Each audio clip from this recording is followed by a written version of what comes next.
ତାକୁ ମଧ୍ୟ ଆମେ ଦି ଜଣକୁ ମତେ ଏବଂ ଏପିକି ଦେବେ ମୋ ଦାୟିତ୍ୱ ଏବଂ ମନ୍ତ୍ରୀ ଯୋଉ ଆମେ ମିଶିକି ଆମେ ଆପଣଙ୍କୁ କୁଆଡେ ଛାଡ଼ିବୁ ଏଇ ଜାଗାରେ ହିଁ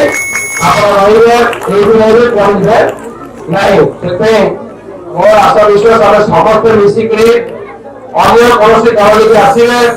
ଆପଣମାନେ ସେମାନଙ୍କୁ ପଚାରନ୍ତୁ 5 ବର୍ଷ ଆପଣମାନେ କୋଉଠି ଥିଲେ କଣ ଆମେ କରିଛନ୍ତି ଆଗରୁ ମଧ୍ୟ ବହୁତ ଥର ସମୟ ଏଠି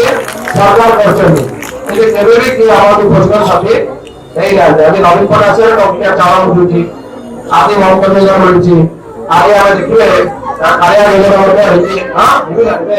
ସବୁ ରହିଛି ବିଜୁ ସ୍ୱାସ୍ଥ୍ୟ ଯୋଜନା ଆମ ଦେହ ଖରାପ ହେଲେ ମହିଳାମାନଙ୍କ ପାଇଁ 7 ଲକ୍ଷ ପୁରୁଷ ଲୋକମାନଙ୍କ ମଧ୍ୟ 5 ଲକ୍ଷ ମଧ୍ୟ କହିଛନ୍ତି। ଆମେ ମଧ୍ୟ ଆଜି ଯୋଉମାନେ ରହିଲେ ସେମାନଙ୍କ ପାଇଁ ମଧ୍ୟ କେମିତି ମୁଣ୍ଡ ଉପରେ ଛାପା ହବ ଆଉ ସେଇ ଜାଗାରେ ଆପଣଙ୍କୁ ଜାଗା ପାଇଁ ପଟା ଘର ପାଇଁ ମଧ୍ୟ ପଟା ଦିଟା ମଧ୍ୟ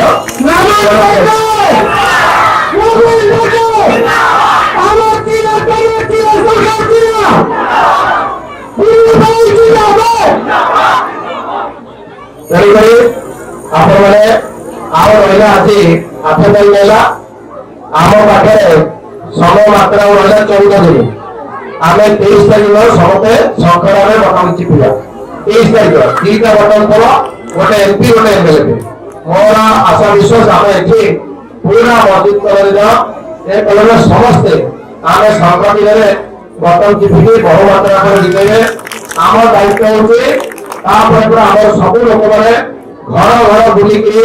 ସବୁ ଲୋକମାନଙ୍କ କେମିତି ସୁବିଧା ପହଞ୍ଚିବ ସେମାନେ କେମିତି ଭଲରେ ରହିବେ ସେ ଦାୟିତ୍ୱ ହେଉଛି ମୋର